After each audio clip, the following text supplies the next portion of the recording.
গাজায় যুদ্ধবন্ধে ইসরায়েলের নতুন যুদ্ধবিরতির প্রস্তাব ঘোষণা করেছেন মার্কিন প্রেসিডেন্ট জো বাইডেন। ইসরায়েলের এই নতুন প্রস্তাব মেনে নিতে হামাসের প্রতি আহ্বানও জানিয়েছেন তিনি। আর এমন এক সময় ইসরায়েল এই যুদ্ধবিরতির প্রস্তাব দিল যখন বিশ্ব সম্প্রদায়ের আহ্বান উপেক্ষা করে গাজার দক্ষিণাঞ্চলীয় অতি ঘনবসতিপূর্ণ রাফা শহরে হামলা চালাচ্ছে ইসরায়েল। তাই এই প্রস্তাবকে অনেকটা অপ্রত্যাশিত মনে করলেও এই উদ্যোগকে স্বাগত জানিয়েছে জাতিসংঘ মহাসচিব আন্তোনিও গুতেরেস সহ বিশ্ব নেতারা। কিন্তু প্রশ্ন হচ্ছে, কি আছে ইসরায়েলের এই নতুন প্রস্তাবে? প্রস্তাবটি বিশ্লেষণ করলে দেখা যায় এখানে মোট 3টি পর্যায়ে বাস্তবায়নের কথা বলা আছে। প্রথম পর্যায়ে 6 সপ্তাহের যুদ্ধবিরতি কার্যকর করা হবে।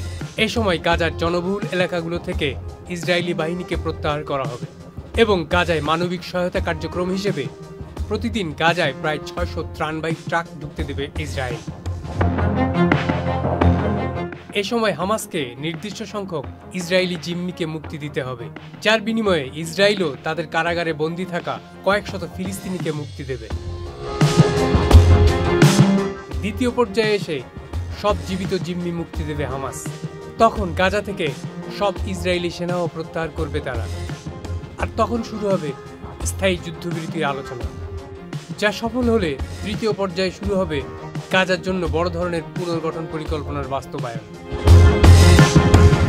হামাস বলছে কাতারের কাছ থেকে ইতোমধ্যে তারা প্রস্তাবটি পেয়েছে এবং এই প্রস্তাবটিকে ইতিবাচক হিসেবেই দেখছে তারা।